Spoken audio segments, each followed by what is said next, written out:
Salut tout le monde, moi c'est Josué, bienvenue sur ma chaîne.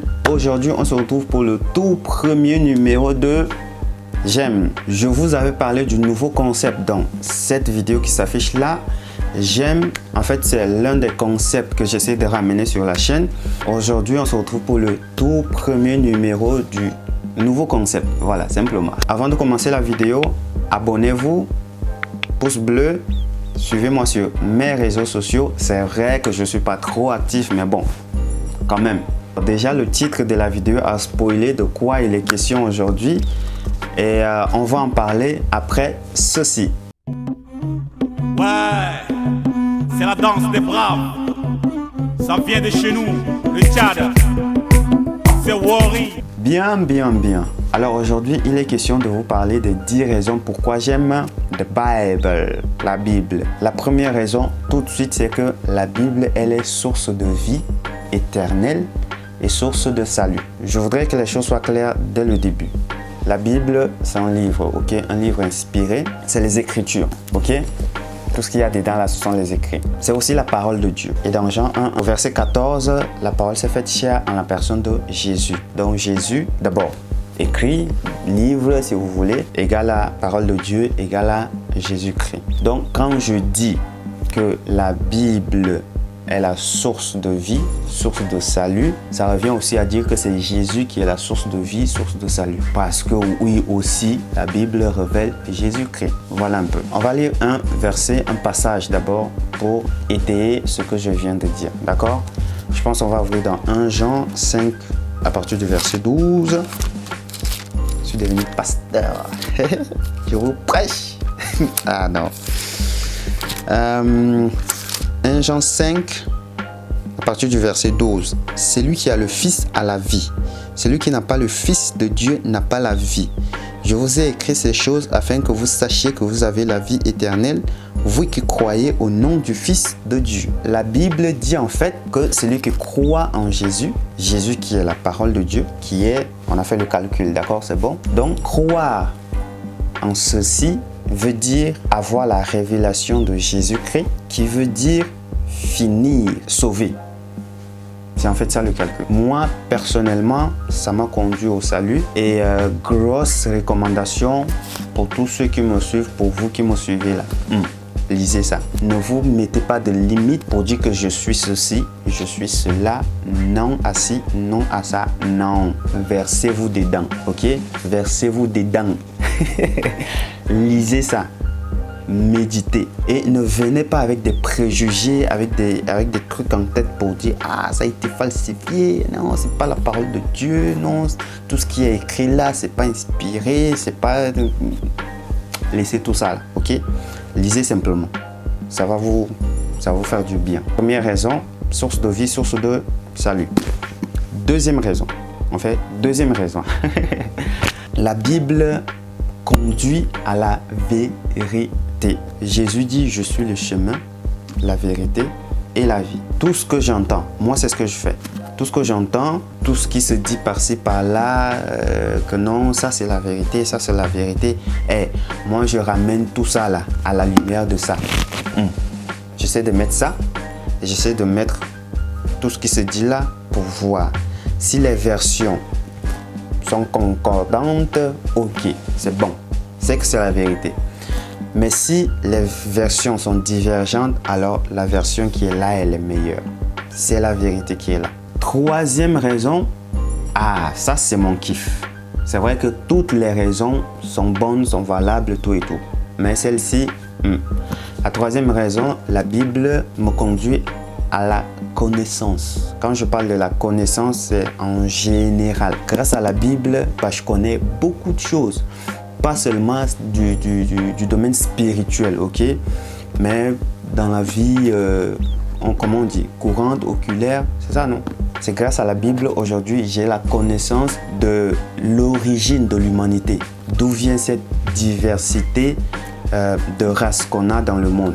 On a les jaunes, on a les blancs, on a les noirs. D'où vient ça? C'est vrai que l'histoire donne sa raison, mais il y a une raison là aussi.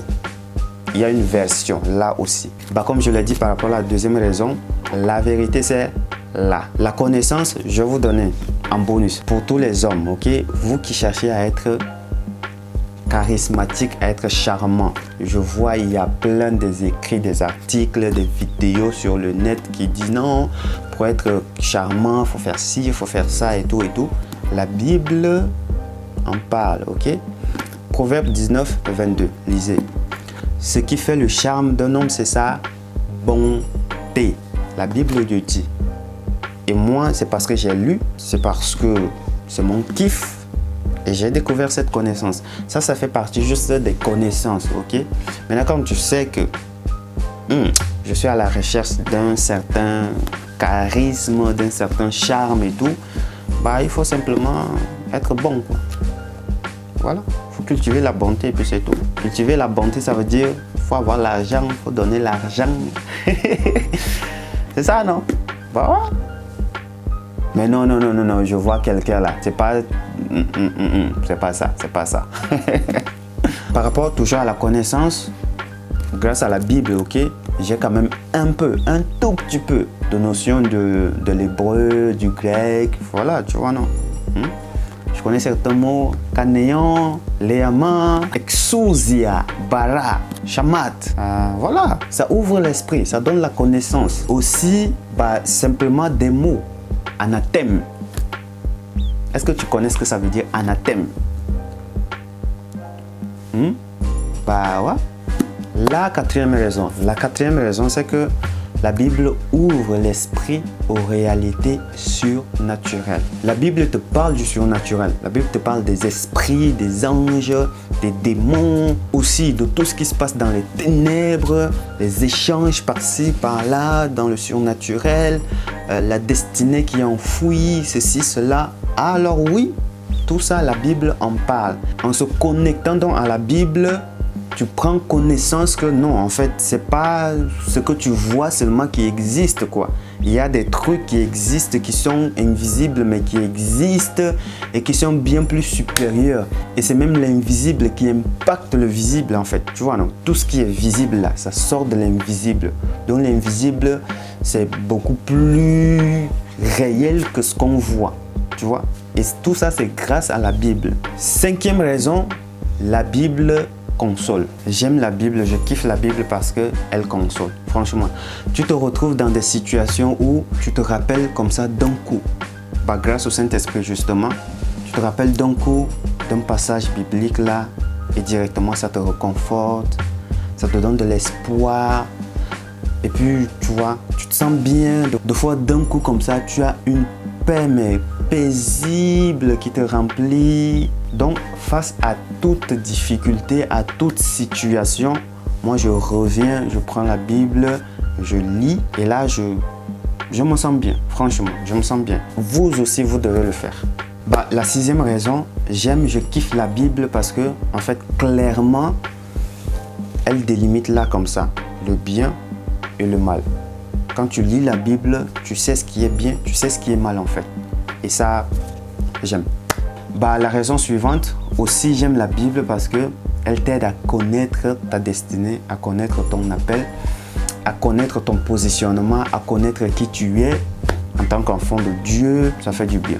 Huitième raison, alors là, c'est aussi mon kiff. Je kiffe la Bible parce que elle te dit que tu es plus que les super-héros que tu vois de Marvel, les Iron Man, Superman, Batman, tout ce que tu connais là. Tu es plus que tout ceci. Bah ouais. Tu sais pourquoi? Bah, la Bible dit que le Saint-Esprit a des dons qu'il distribue selon sa volonté. Quelqu'un comme moi, quelqu'un comme toi qui a un don, bah il est plus que tous ces super-héros là. Explique-moi comment je suis là, je viens, je prie pour quelqu'un et puis il est guéri. Waouh! Je viens là, je te dis tout ce qui s'est passé là il y a 3, 5, 10 ans. Waouh! Je viens là, je te donne une prophétie. Waouh! Je viens là, je fais des miracles. Waouh! Bah c'est ça, non? En fait, ce qui fait que bah, quelqu'un est super héros, c'est quoi? C'est que bah, il a quelque chose en plus que les autres n'ont pas. Et aussi, cette chose qu'il a bah, fait sa spécificité, n'est-ce pas? Bah, simplement, c'est tout. Toi, si le Saint-Esprit te donne un don, bah, tu l'as en vrai de vrai, quoi.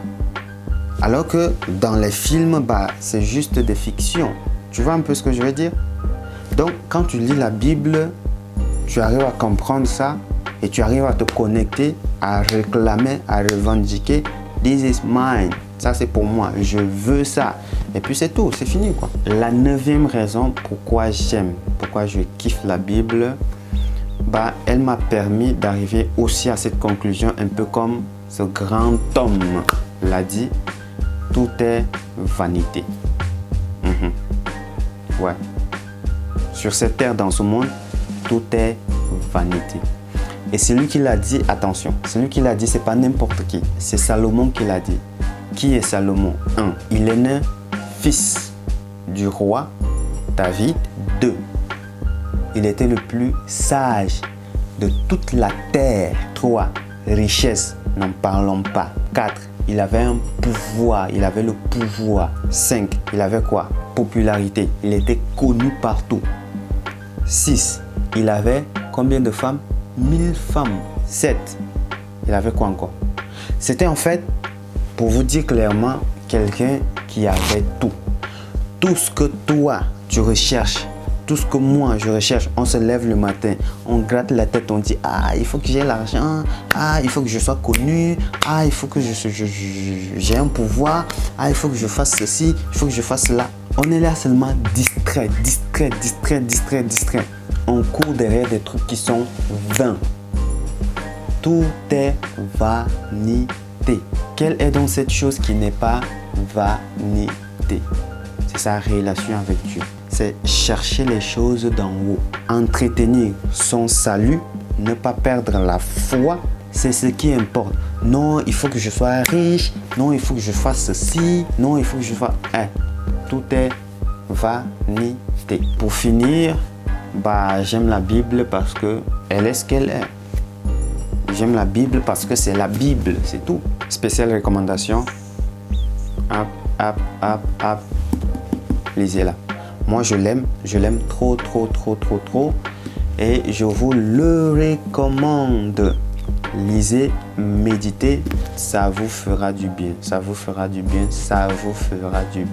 On arrive à la fin de la vidéo. Merci de rester jusqu'au bout. On se retrouve à très bientôt.